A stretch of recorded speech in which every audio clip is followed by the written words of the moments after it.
Agora sim, já estava me adiantando, né? Vim para cá antes da minha hora. Deixa eu perguntar para vocês, quem aqui acha que dinheiro e riquezas é um problema? Não levante a mão e não se manifeste, pense apenas aí no seu coração essa resposta. Será que dinheiro é um problema? Será que riquezas são problemas? A palavra de Deus é fantástica, porque ela tem resposta para a gente em cada uma das áreas. E nós estamos em uma série onde nós estamos estudando a palavra de Deus, o livro de Neemias, que nos convida, nos convoca a chegarmos diante daquele que pode nos reconstruir, restaurar. Qual é a área na sua vida? Qual é a área na vida das pessoas que você ama? Quais são os cantos de nossas vidas que precisam do toque restaurador de um Deus que nos encontra, nos restaura, nos reconstrói? Se você não está vendo nenhuma área na sua vida, não percebe nenhum canto da sua vida que precisa de reconstrução, é possível que você precise de reconstrução da sua mente e da sua capacidade de perceber a sua fraqueza, enquanto percebe a grandeza e o tamanho do poder de Deus, e ao mesmo tempo o poder do inimigo e de tudo aquilo que está à nossa volta. Os nossos jovens estão estudando uma série bem interessante, Anjos e Demônios. Então um tema que nos faz repensar algumas coisas. E na semana passada, um dos palestrantes dessa série, ele contou um pouquinho do testemunho dele. Alguém que foi um satanista, alguém que lidou exatamente com o oposto daquilo que nós estamos acostumados a buscar, a palavra de Deus, Deus, o verdadeiro Deus. Ele é alguém que então buscava as forças do mal para realizar aquilo que estava no seu coração e no próprio coração do diabo, de Satanás. Então nós vemos uma batalha, nós vivemos em uma guerra, e em todo tempo existe essa situação toda, entre você, na sua mente, no seu coração, nas nossas relações, em tudo que nós fazemos e em tudo que nós deixamos de fazer. Com certeza não é o diabo o culpado de todas as coisas ruins que acontecem nas nossas vidas, com certeza não. Mas com certeza ele está por detrás de cada uma das situações, tentando nos destruir. Por que eu estou colocando essa introdução sobre o que os jovens estão estudando? Porque antes da pregação eu sempre tenho um sentimento, um pensamento de que nós precisamos depender de Deus. Nós precisamos dizer: Deus, fala comigo, abra os meus ouvidos, abra a minha mente, abra todo o meu ser, para que eu possa te ouvir. E é isso que eu quero convidar você a fazer nessa hora. Se eu ficar um pouco rouco, a culpa é do Rodrigo ontem na viagem com os adolescentes do Hopi Hari. Para aqueles que viram o videozinho, de tanto que eu ri, viu, Rodrigo? O Rodrigo está por aí? Está aí? Depois vocês veem, quem não é pai de adolescente, veja os vídeos. Nos divertimos demais, não é do Rodrigo não. É de muitos adolescentes, de muitos líderes, curtimos muito, mas está tudo bem, viu? É rouquidão de tanto curtir e rir. Bênção do Senhor. Mas diante de tantas alegrias, nós também precisamos lembrar que existem batalhas espirituais. Existe uma batalha gigantesca agora, para que eu não consiga transmitir a palavra de Deus, ou para que você não consiga receber a palavra de Deus. Feche seus olhos, peça ao Senhor que fale com você através da palavra dele, por favor. Ore também para que Deus me use para transmiti-la.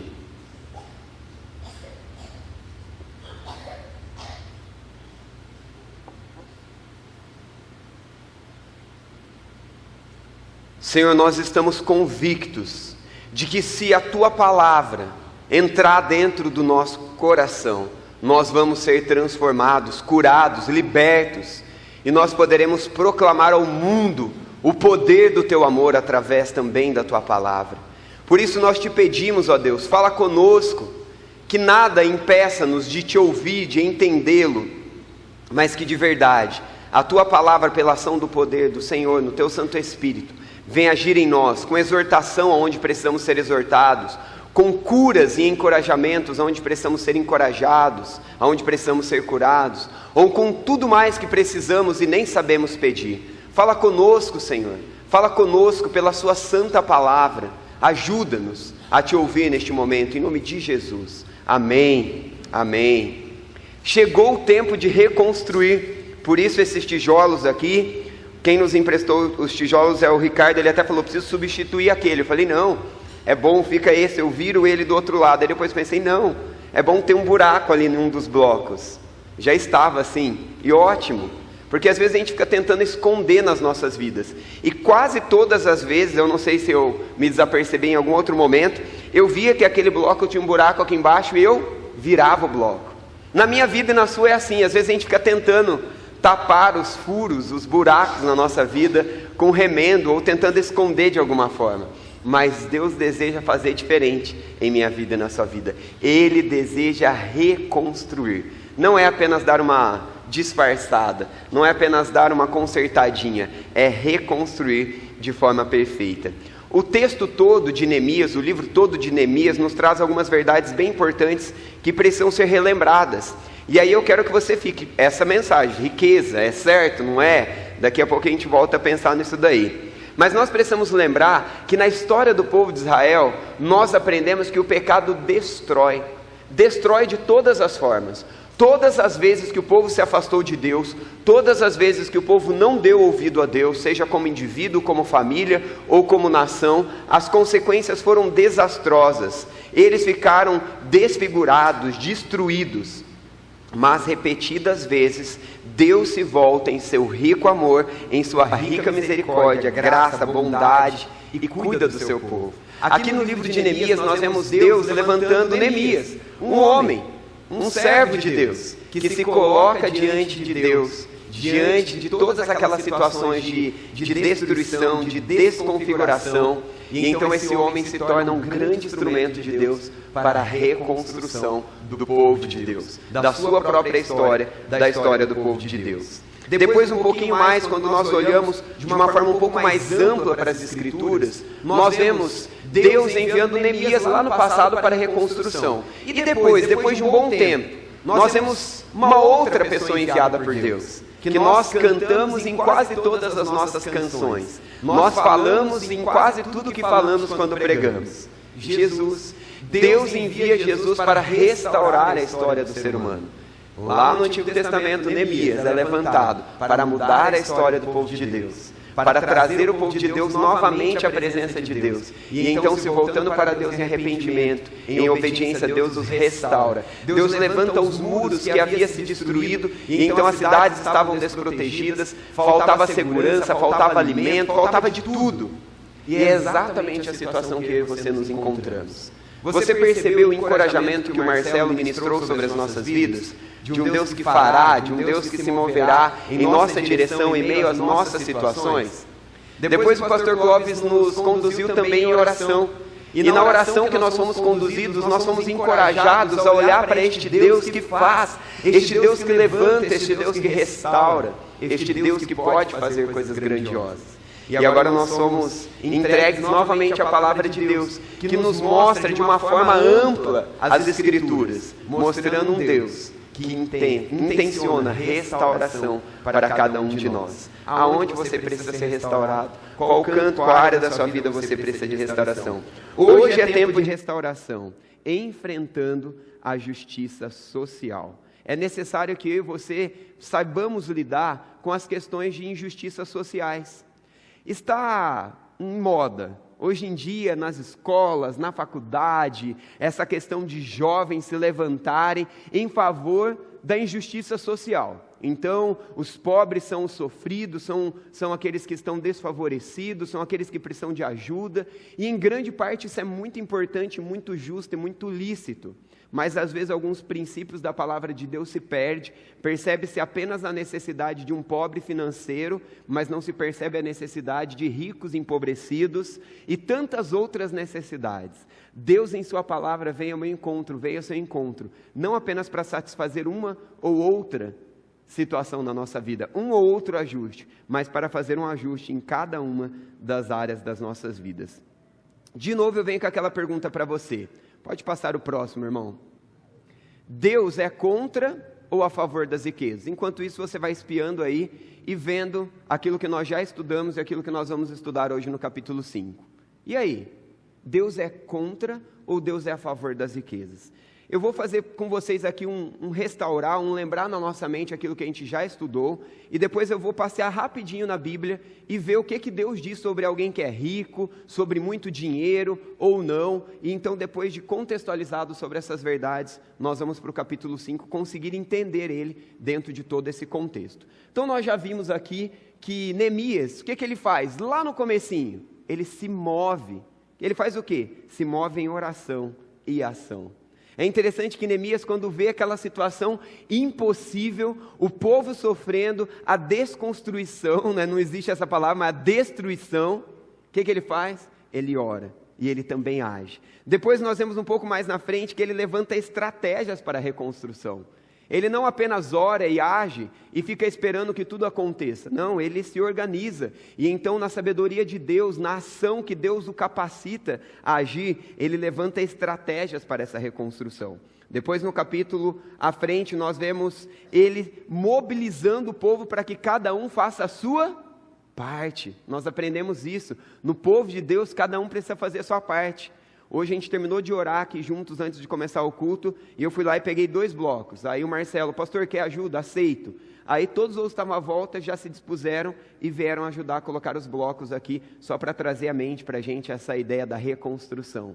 Se cada um faz a sua parte, Deus faz dentro de casa, na igreja, no trabalho, na sociedade, e é isso que Neemias foi mobilizando o povo, a importância de cada um fazer a sua parte. Depois nós vemos que a oposição é real e acontece, às vezes fora, às vezes dentro de nós mesmos, às vezes no nosso meio, igreja, família, mas Neemias mostra a importância de enfrentar a oposição no Senhor. Não é nas minhas forças, não é do meu jeito, mas é do jeito do Senhor. E hoje nós vamos conversar um pouquinho sobre a importância de enfrentar a justiça social. Se eu pedisse para que apenas os ricos, pelo amor de Deus, eu não estou pedindo, ninguém se manifeste, mas apenas aqueles que se consideram ricos financeiramente, levantassem as suas mãos. Uma parte deste auditório aqui embaixo, lá em cima, possivelmente levantariam as suas mãos, ou não, talvez por vergonha ou constrangimento. Mas nós sabemos, quem tem uma condição um pouco mais equilibrada, uma condição socialmente, financeiramente falando, mais tranquila, mais confortável.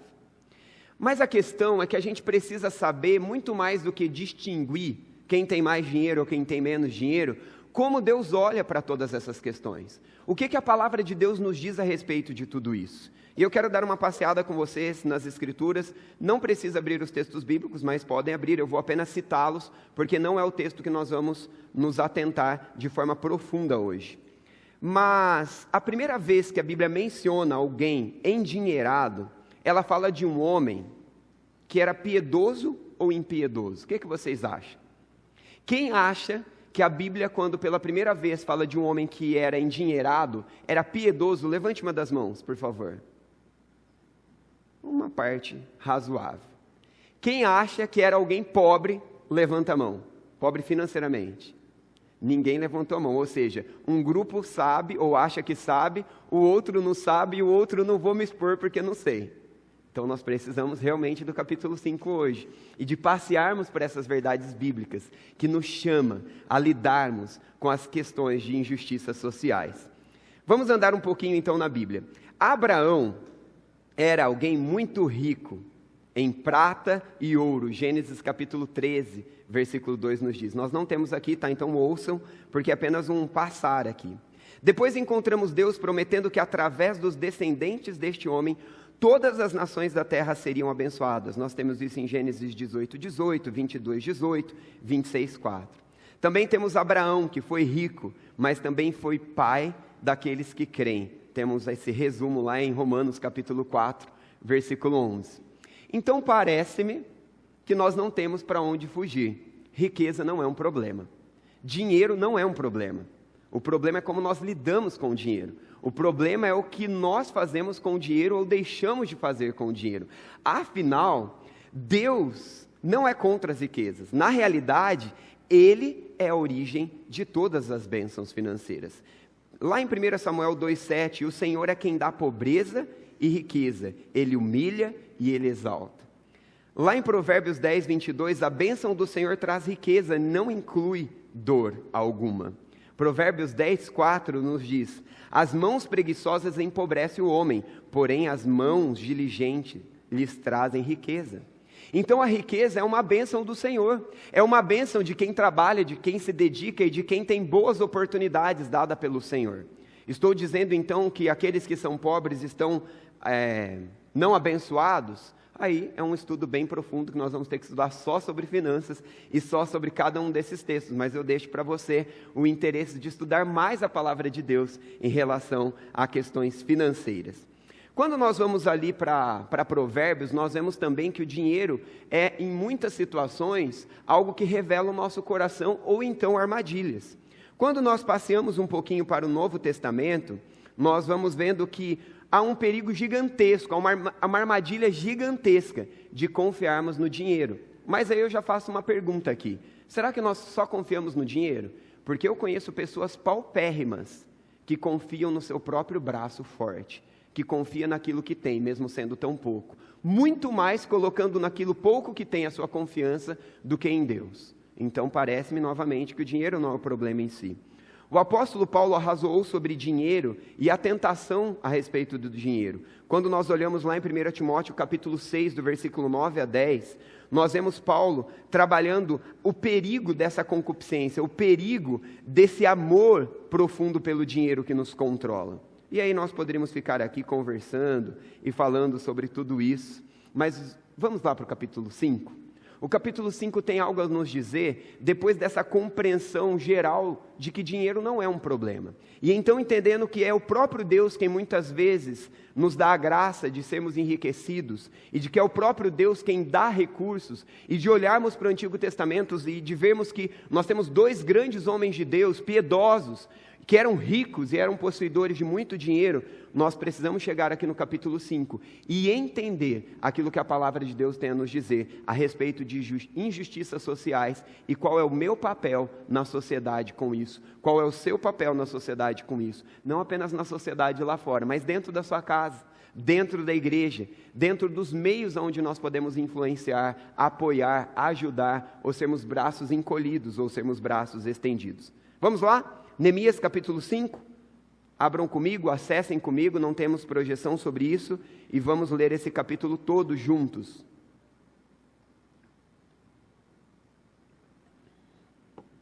Todos abriram, todos acessaram.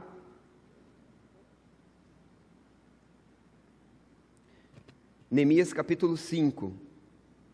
Ora, o povo, homens e mulheres, começou a reclamar muito dos seus irmãos judeus. Alguns diziam: nossos filhos e nossas filhas somos numerosos, precisamos de trigo para comer e continuar vivos. Outros diziam: tivemos que penhorar nossas terras, nossas vinhas, as nossas casas para conseguir trigo para matar a fome. E havia ainda outros que diziam: tivemos que tomar dinheiro emprestado para pagar os impostos cobrados sobre as nossas terras e sobre as nossas vinhas. Apesar de sermos do mesmo sangue dos nossos compatriotas e dos nossos filhos serem tão bons quanto os deles, ainda assim temos que sujeitar os nossos filhos e as nossas filhas à escravidão. E de fato, algumas de nossas filhas já foram entregues como escravas, e não podemos fazer nada, pois as nossas terras e as nossas vinhas pertencem a outros. Quando ouvi a reclamação e essa acusação, fiquei furioso.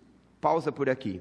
Importante, enquanto a gente vai lendo, a gente prestar atenção, se a gente prestou atenção naquilo que a gente leu. O que foi lido nesses primeiros versos aqui? O que está acontecendo aqui no povo de Israel? Lembrando que esse era um povo que em muita parte já havia passado por muita perseguição, sofrimento, muitos já viveram todo aquele tempo de prisão, estavam como escravos de outras nações. E agora que eles vivem então um período de libertação, o povo de Deus se junta, os muros estão ali caídos, falta segurança, falta muito daquilo que é necessário para uma vida de qualidade, uma vida de conforto, uma vida daquilo que normalmente nós buscamos viver. E então exatamente nessa situação nós vemos o povo tentando reconstruir os muros. Neemias orou, Deus deu as estratégias, cada um começou a fazer a sua parte, e então dependentes de Deus lutando, levanta-se a oposição acontece, mas eles lidam com a oposição do jeito de Deus. Mas no meio de tudo isso surge então um povo reclamando. E de modo geral a gente olha para a reclamação como algo ruim, como se a reclamação fosse apenas algo ruim. Porém, nesses versos e ao longo desse capítulo, nós percebemos que a reclamação às vezes tem o seu papel de digna importância e que precisa dar a devida atenção. O povo então reclama do quê? Que agora eles estavam vivendo uma situação de injustiça. O povo, entre o próprio povo de Deus, ali estavam escravizando uns aos outros, aproveitando um dos outros. O povo trabalhava, os comentaristas bíblicos dizem diversas questões a respeito disso daqui, mas a verdade clara que as Escrituras estão dizendo é que o povo trabalhava, e tinha alguns desses irmãos que tinha dinheiro e tinha recursos, e outros que não tinha quase nada. E esses que tinham muito, estavam cobrando impostos de forma injusta, estavam cobrando dinheiro emprestado, juro de forma abusiva. E então como que esses irmãos que tinham pouco estavam pagando? Com todos os seus bens, suas terras e até mesmo as suas filhas. E a situação é caótica, porque na vida desses que tinham pouco, quanto menos eles tinham, mais eles estavam pagando e até mesmo fome eles estavam passando. Então nesse contexto é que acontece esses primeiros versículos. E o último versículo que eu li, o versículo 6, diz assim: quando ouvi a reclamação e estas acusações, fiquei, o quê? Quantas injustiças nós ouvimos e nós ficamos de boa, como dizem os jovens, ou os velhos jovens, né? Acho que de boa é uma expressão velha já. Algum jovem conhece a expressão de boa aí? Muito obrigado, jovens, vocês são bênção para me fazer sentir jovem aqui. Quantas vezes nós vemos injustiças acontecendo à nossa volta? Presta atenção nisso que eu estou te dizendo, porque o meu desejo, a minha oração neste momento é que o Espírito Santo de Deus toque no seu coração e permita que aquelas reclamações que você tem ouvido, que são injustas de fato e de verdade, à luz das Escrituras e da Palavra de Deus, você haja como Deus levantou Neemias para agir. Neemias ficou furioso. Neemias não ficou quieto, tranquilo, confortável. Está tudo bem com a minha vida, estou na boa, está tudo numa boa. O problema não é meu, para que eu vou me envolver?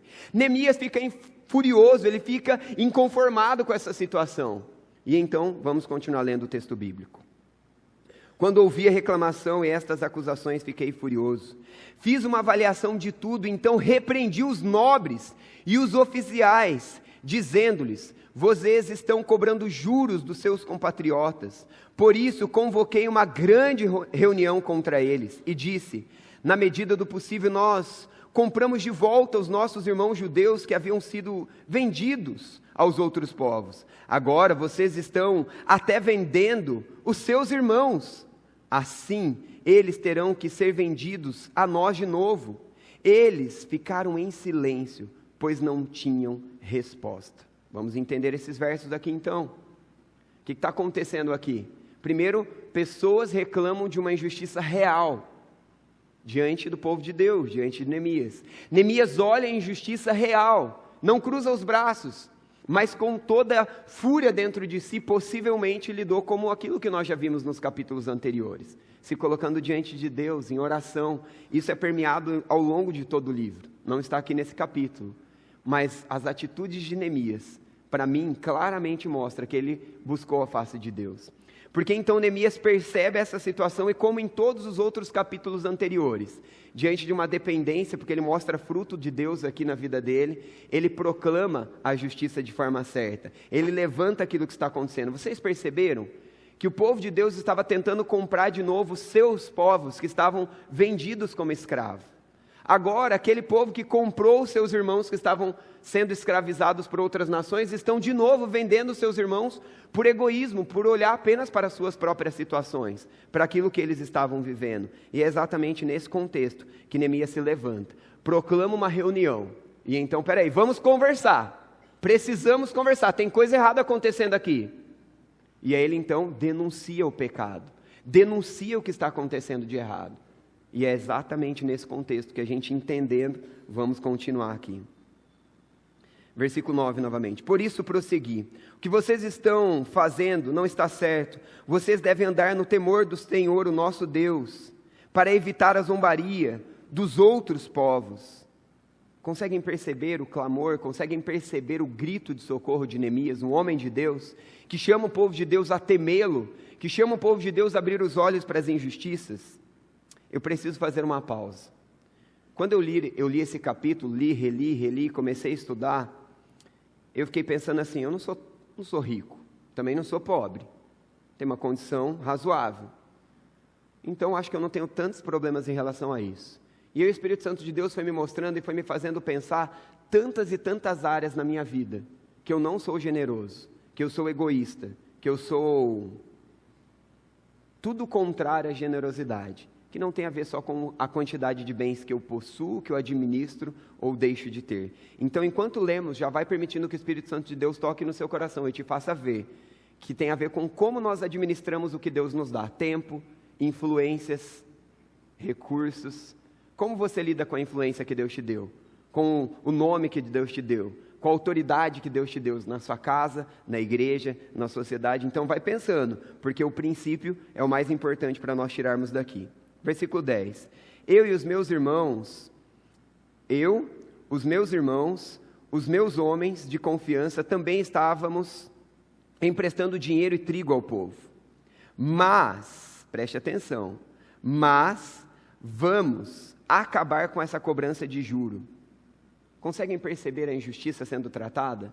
Consegue perceber um líder, um homem, que está no meio de coisas que talvez seriam lícitas? Emprestar dinheiro não é problema, cobrar juro não é problema. Mas esse homem, ao ver que o negócio estava para um outro lado de forma exagerada, ele se posiciona e se coloca como alguém errado junto. E como uma possibilidade de, mesmo naquilo que estava fazendo certo, que no caso dele possivelmente era o correto que estava fazendo, prefere fazer o oposto para beneficiar aqueles que precisam de ajuda. Versículo 11. Devolvam-lhe imediatamente suas terras, suas vinhas, seus olivais, suas casas e também os juros que cobraram deles, a 100ª parte do dinheiro, do trigo, do vinho e do azeite. E eles responderam: nós devolveremos tudo o que você citou e não exigiremos mais nada deles. Vamos fazer o que você está pedindo. Então convoquei os sacerdotes e fiz declarar sobre juramento os que cumpriam a promessa feita. Gente, vocês conseguem ver como é rica a palavra de Deus e o poder da palavra de Deus? Que no meio da injustiça, quando alguém se levanta com a palavra de Deus, de generosidade, de bondade, o Senhor começa a mudar a história. Aquele que estava cego, no oposto da generosidade, se posiciona. Quem é você quando é exortado na palavra de Deus? Quem é você agora que a palavra de Deus já está te exortando? Em relação ao seu pecado, em relação ao seu egoísmo, em relação a olhar para você mesmo, seja o seu tempo, seja a sua influência, seja o seu dinheiro, seja o que for. Você é esse que responde à liderança espiritual? Ok, tudo que a palavra de Deus está nos dizendo, no caso era o líder ali, era um profeta, tudo que você está dizendo eu farei. Ou você é aquele que fica se remexendo na cadeira, resmungando. Às vezes a gente faz assim, não é só você não, eu também faço. Quem sou eu? Quem é você? Vamos continuar na leitura do texto. Vou lá no versículo 13.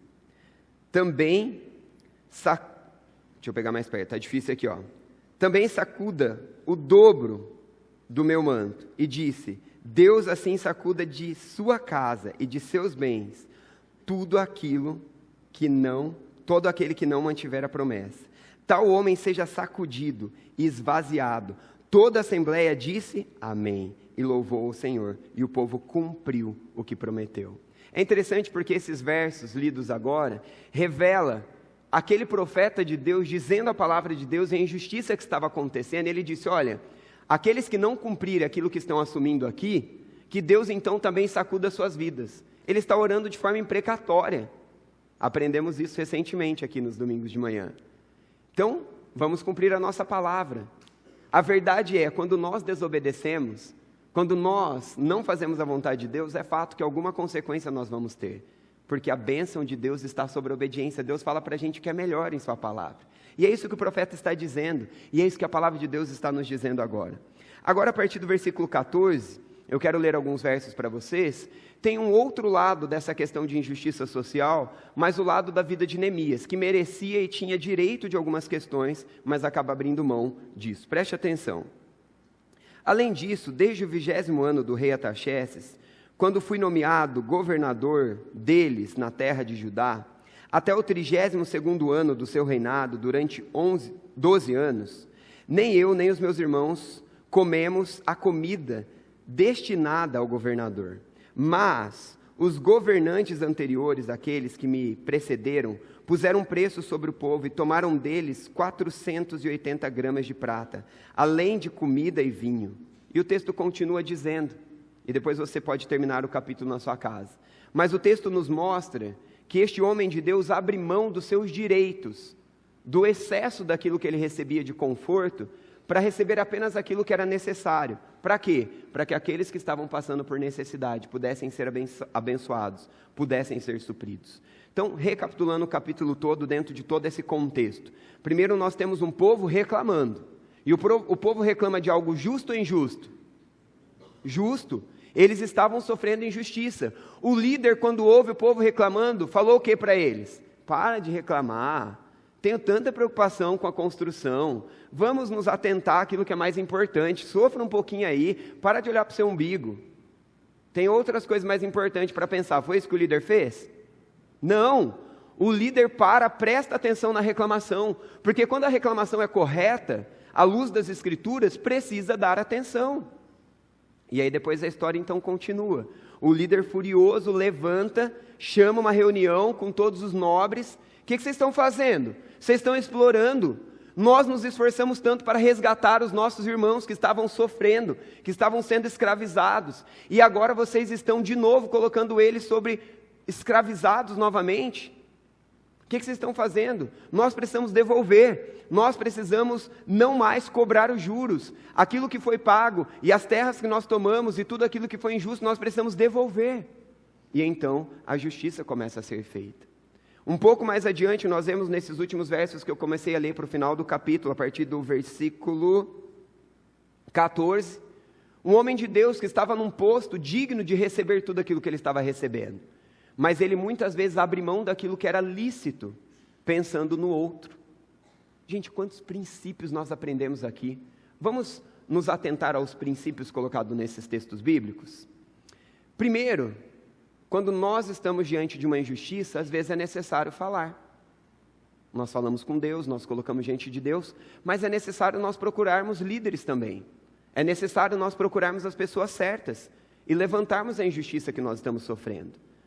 Esperamos e oramos que os nossos líderes, seja os nossos pais, seja dentro de um núcleo familiar o marido, seja para os filhos, no caso os pais, sei lá, no núcleo de emprego, aqueles que são chefes, seja na igreja, nós pastores, os líderes da igreja. Espera-se que então, quando nós reclamamos diante de uma injustiça real, não é o que eu quero, não é o que eu não quero, eu não gostei. Quando eu cheguei aqui na igreja, estava sendo pintada a igreja, não gostei dessa cor não, não gosto.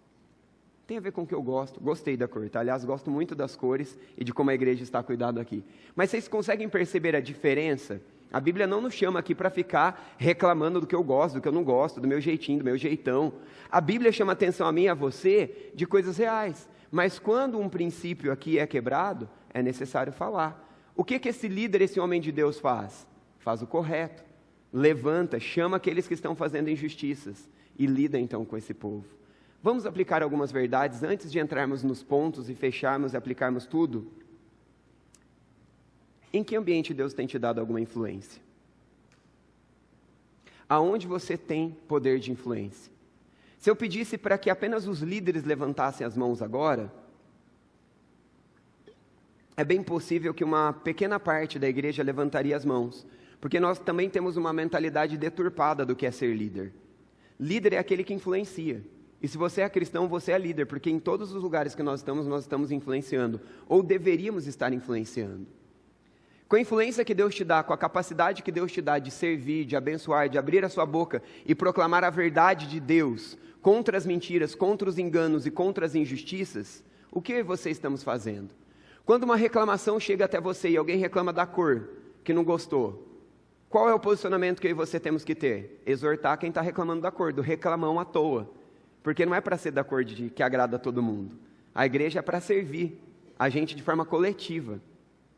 Mas e quando alguém chega diante de você e reclama algo real?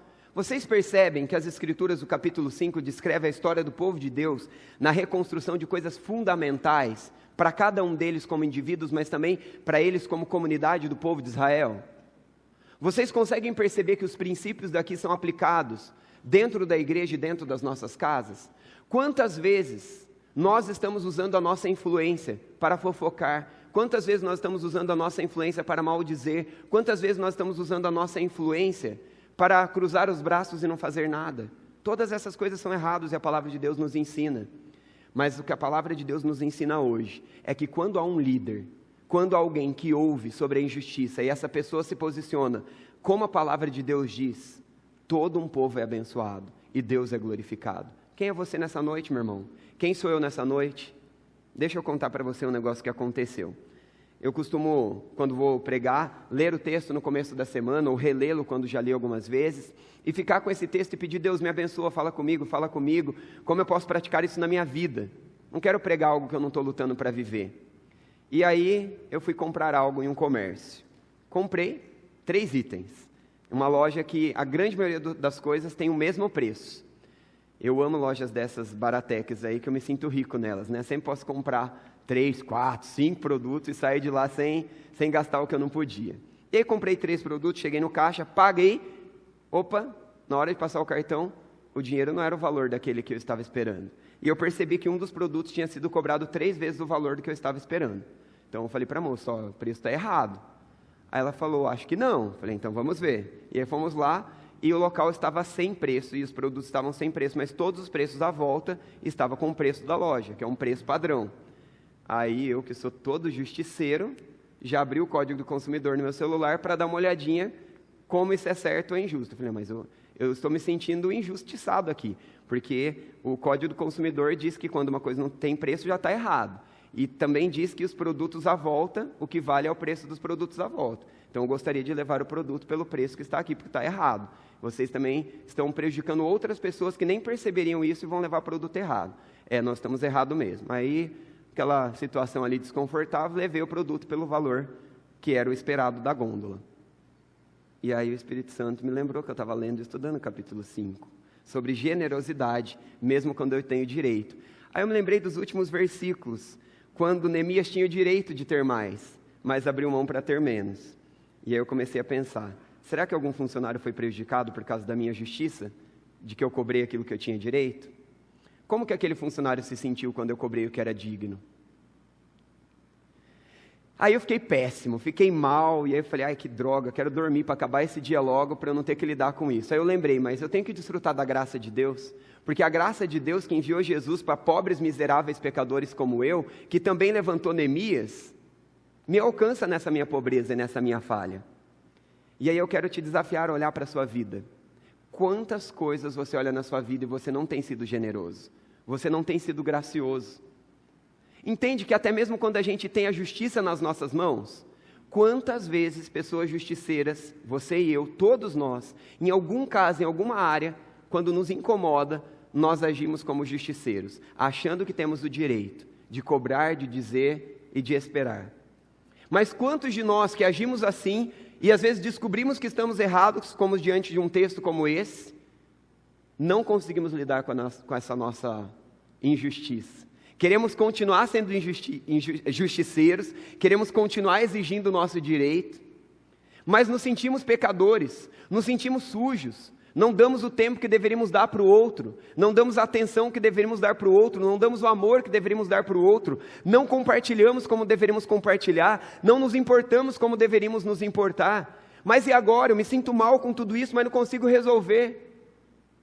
Lembre-se, o mesmo Deus que levantou Neemias para o povo de Israel, para ajudá-los em suas situações, para exortá-los quando precisavam de exortação, encorajá-los quando precisavam de encorajamento, dar estratégias quando precisavam de estratégias, se voltar e depender de Deus quando precisavam de Deus.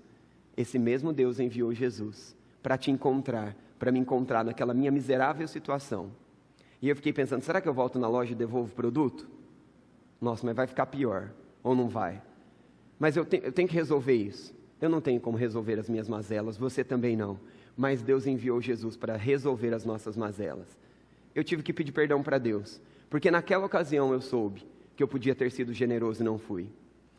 Algumas coisas não vai dar para acertar, algumas coisas eu nem consigo contabilizar das consequências de ter usado a minha influência, o que eu sei, o que eu deixo de saber, o posto que eu tenho, aonde eu estou, aonde eu deixo de estar. Ali eu agi com a minha liderança sendo cliente e exigindo o direito do Código do Consumidor. Quantas outras coisas nós estamos fazendo? Não se sinta um desgraçado pecador e fique nessa situação. Aliás, sinta-se sim como um desgraçado pecador, mas vá à graça de um Deus que é maior do que o seu pecado, maior que a sua desgraça, e pode te oferecer em Cristo, não apenas em Neemias, mas também em Cristo, tudo aquilo que você precisa para ser mais parecido com Ele, para ser mais parecido com aquilo que Neemias foi, quando se colocou nas mãos de Deus. Eu quero tentar resumir com você algumas verdades aprendidas aqui. Pode passar o próximo, por favor, meu irmão? Está aqui para mim e para você, creio que um resumo de todos esses versos. Se nós fôssemos estudar cada versículo, nós ficaríamos aqui algumas semanas.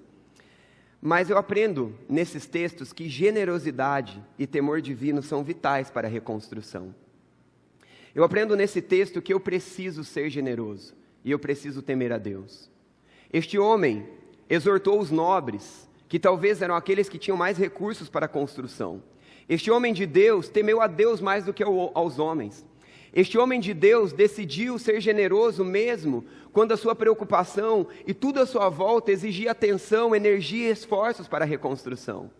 Quantos de nós estamos sobrecarregados com a tarefa do nosso trabalho do dia a dia? Quantos de nós o nosso trabalho nos consome? O nosso trabalho drena as nossas energias, mas generosidade e temor a Deus precisa dominar o nosso coração e a nossa mente, acima da quantidade de tarefas, acima do status que nós temos ou deixamos de ter. Qual é o seu poder de influência? Aonde você está? E o que Deus espera de você com a influência que Deus tem te dado? Essa é a palavra de Deus para mim, essa é a palavra de Deus para você. Quem é você? Quem sou eu? Nós vamos exortar as pessoas que precisam ser exortadas por amor a Deus e por amor às pessoas como um todo, inclusive aqueles que precisam ser exortados, ou nós vamos cruzar os braços e deixar aqueles que não estão generosos afundarem em sua própria desgraça, quando Deus de toda a graça deseja oferecer a estes perdão e graça. Vocês conseguiram perceber esse jogo de palavras? Quando eu não exorto aquele que está em desgraça, de falta de generosidade, eu o deixo em sua desgraça. Mas quando eu exorto esse, eu dou graça para ele, graça para aqueles que estão à volta dele, como instrumento de Deus, como Neemias fez. Qual é o ambiente que você está hoje, ou quais são os ambientes que você está hoje, que Deus deseja que você seja generoso e tema ao Senhor, de forma a se posicionar, para que então Deus possa agir como reconstrução? Qual é, meu irmão? Qual é, minha irmã? Qual é, Walter? Qual é? Qual é? Que sejamos generosos, que temamos ao Senhor, porque senão a reconstrução não vai acontecer, nem na sua vida, nem na sua família, nem no seu lar como um todo, nem na igreja, nem na sociedade, nem no seu trabalho, em nenhum lugar. Mas vamos falar de forma positiva, vamos sim ser generosos, vamos sim temer ao Senhor, nos arrepender e voltar para Ele que perdoa, que limpa e que diz que já morreu na cruz pelo pecado da minha falta de generosidade, quando comprei e exigi um produto que tinha, entre aspas, o direito. Não sei qual é a sua luta, eu te contei aquele que eu tenho coragem e quero contar, mas eu tinha uma lista para abrir aqui para você e dizer que eu não estou sendo generoso, mas eu quero aprender no Senhor, com o temor do Senhor e com a generosidade do Senhor, Ele há de reconstruir a minha vida, a minha história, tudo à minha volta, o meu lar, a nossa igreja, a nossa sociedade, e que assim seja nas nossas vidas.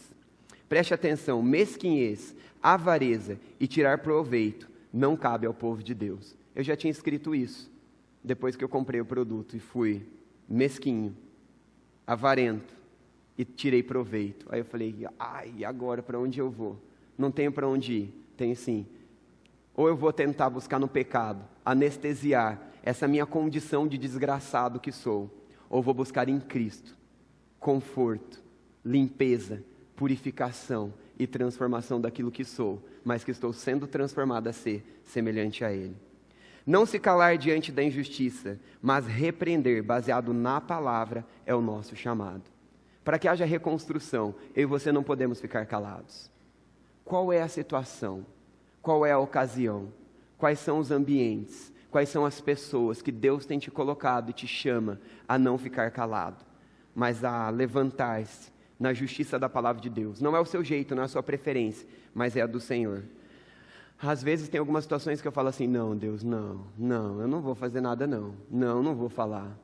Não, eu vou fazer vistas grossas, eu não estou vendo, eu vou até sair daqui para eu não ver, não perceber.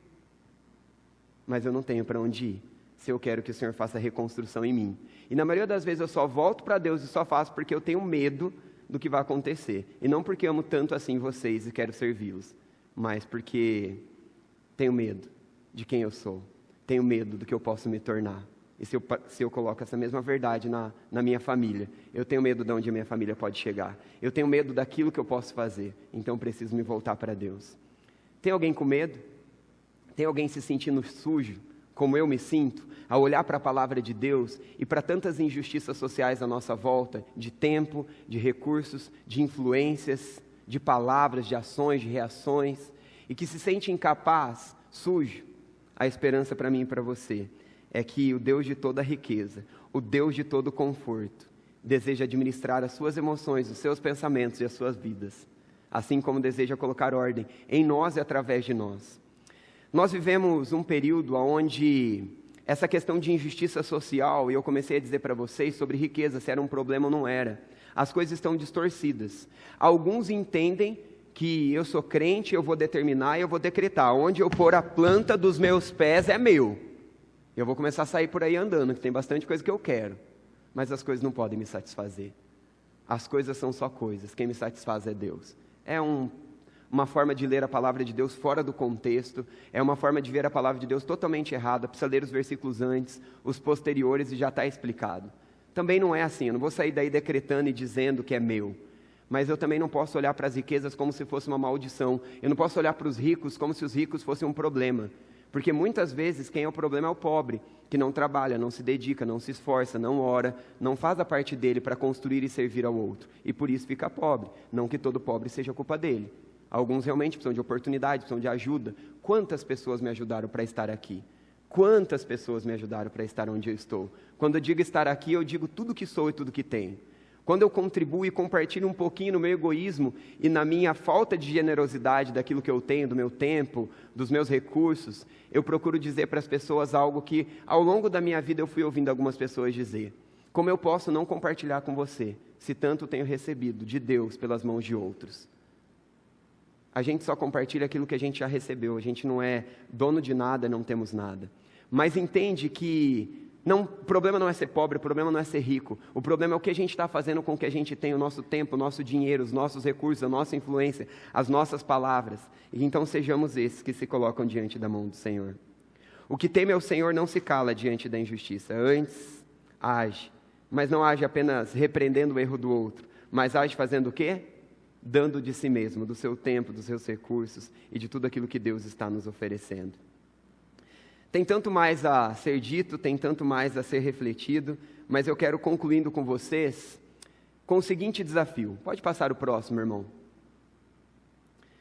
O desafio que o apóstolo Paulo nos exorta aqui, dizendo para Timóteo, lá no capítulo 6, no versículo 10, uma verdade muito importante.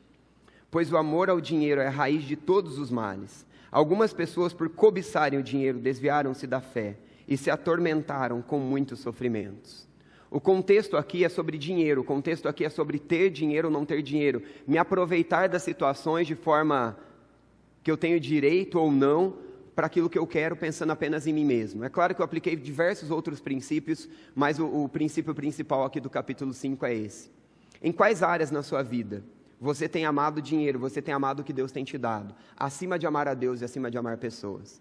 Lembra que lá no começo eu perguntei se eu pedisse para algumas pessoas ricas levantarem as mãos, quantas colocariam as mãos para cima e se manifestariam como ricas financeiramente falando? Agora eu pergunto uma e peço para que vocês não se manifestem, pelo amor de Deus, mas o contrário. Quantos aqui se consideram pobres? Quantos aqui se consideram ter poucos recursos financeiros? Sabe qual é o problema do pobre? É que nós sempre achamos que temos pouco a compartilhar. Tenho pouco tempo, trabalho demais, não dá para eu dar tempo para as pessoas. Ah, eu sou muito ruim, eu não sei falar, eu não sei fazer, o que eu vou contribuir? Ah, eu tenho tão pouco, esse pouco que eu vou dar nem vai fazer a diferença na vida de alguém. O rico talvez pense o contrário, eu tenho tanto, mas nesse tanto que eu tenho, eu não vou conseguir mudar a história de todo mundo. Tem pobre demais, tem gente necessitada demais. Faça apenas a parte que Deus te disser para fazer, todos os dias, para aqueles que Ele colocar na sua vida, para aquelas situações que nos cercarem, nos lembrando de não ficarmos calados quando precisamos denunciar a injustiça, não sermos mesquinhos, avarentos, mas então, com o temor do Senhor, sermos generosos e contribuirmos e compartilharmos amor, graça, recursos, tempo e tudo aquilo que Ele tem nos dado. O próximo slide, ele tenta fazer algumas aplicações para concluir. Eu não sou muito bom para esse negócio, então está em pequena letra aí, talvez alguns não consigam ver. Mas pergunte para você mesmo, você tem sido generoso com o seu tempo? Você tem sido generoso com os seus recursos? Você tem sido justo com as suas responsabilidades e tarefas? Pausa. Quantos de nós podemos servir mais aqueles que estão à nossa volta, mas fazemos apenas aquilo que nos foi delegado, ou aquilo que nos é exigido, quando poderíamos fazer mais para servir aqueles que estão à volta? Quantos filhos que ainda moram na casa dos seus pais estão aqui nesse auditório? Levante uma das mãos, por favor. Levante mais alto para ver vocês aí.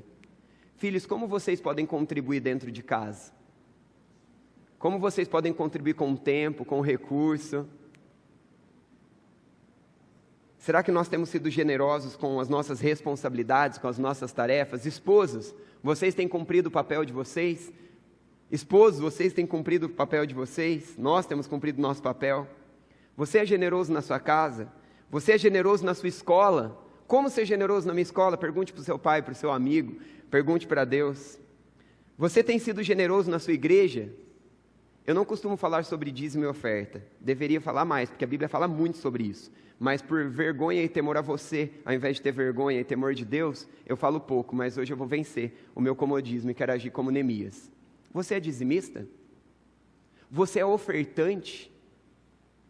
Você está sentado numa cadeira confortável, desfrutando de um som de excelente qualidade, desfrutando de um pastor que é bem cuidado para estar aqui pregando e que teve tempo suficiente para estudar a palavra de Deus. Você desfruta deste ar-condicionado. As crianças, se você tem criança, está lá no departamento infantil muito bem estruturada e bem cuidada. Sou eu generoso com os meus dízimos e ofertas? Ou sou eu alguém que não estou nem aí com quem está à minha volta e quero sentar e desfrutar e aproveitar o que eu tenho para receber e o outro que se dane, o outro estou nem aí? É exatamente isso que nós temos a palavra de Deus denunciando. E em casa, sou generoso? E na sociedade, sou generoso? E na loja, quando vou comprar, sou generoso? Ai, Senhor, vamos rasgar essa parte da Bíblia que é difícil demais. Sou generoso na sociedade, lá fora? Como posso ser generoso? Sou generoso como pais? Sou generoso como filhos? Sou generoso como amigos? Sou generoso como irmãos? Ah, meu Deus do céu. Eu não passo nenhum desses daqui, gente. Mas a graça de Deus me acolhe. A graça de Deus me limpa. E a graça de Deus tem me transformado a cada dia mais parecido com Ele. E eu espero que até que Ele volte, eu esteja bem mais parecido com Ele do que estou hoje. Mas eu sei que eu já sou hoje, bem diferente do que eu fui ontem. E amanhã, e depois de amanhã, eu ainda vou ser mais parecido com Cristo. Porque quanto mais eu oro, quanto mais eu leio a palavra de Deus, quanto mais eu confesso o meu pecado, quanto mais eu grito socorro, mais parecido com Jesus eu fico. Mas é verdade também que quanto mais a luz da palavra de Deus brilha como holofote, aqui tem um, quanto mais a luz, a palavra de Deus brilha, mais a minha feiura, mais o meu pecado fica evidente. Então, se você está se sentindo bem sujo, como normalmente eu me sinto quando leio as Escrituras, não saia daqui desanimado, não saia daqui triste. É porque a palavra de Deus está brilhando porque você está o procurando. E Ele está te mostrando que está tudo bem, porque Ele te limpa, Ele te purifica, Ele te perdoa e Ele te transforma. Uma frase final para a gente recordar tudo aí e tentar aplicar, está aqui no próximo slide. Neemias foi usado para restaurar o povo sofrido. Jesus veio para resgatar os perdidos. E hoje Deus nos convida à sua generosidade restauradora em todos os ambientes que nós estamos, em todas as oportunidades que nós vamos ter e que nós já estamos tendo agora enquanto estamos sentados aqui. Que sejamos generosos, que conheçamos mais do nosso Deus, que reflitamos mais do nosso Deus, em cada canto, cada área das nossas vidas, para que o Senhor haja na reconstrução, em nossas vidas, no nosso lar, na nossa igreja, na nossa sociedade e no mundo, para que a glória de Deus seja vista em gente egoísta, orgulhosa, exigente como eu e você, de um Deus que transforma-nos em generosos, à semelhança do Deus poderoso que enviou Jesus, para deixar o mundo, o céu perfeito e vir neste mundo pecador, encontrar gente como eu e você. Amém? Vamos ler essa frase juntos e assim a gente encerra? Vocês, 1, 2, 3 e...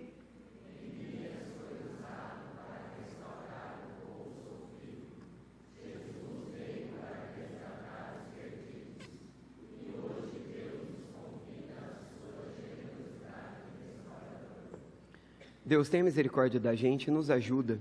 Revela a nossa feiura, revela o nosso pecado e também nos transforma a cada dia mais, para que conheçamos e desfrutamos de quem o Senhor é e para que reflitamos mais e mais do Senhor neste mundo.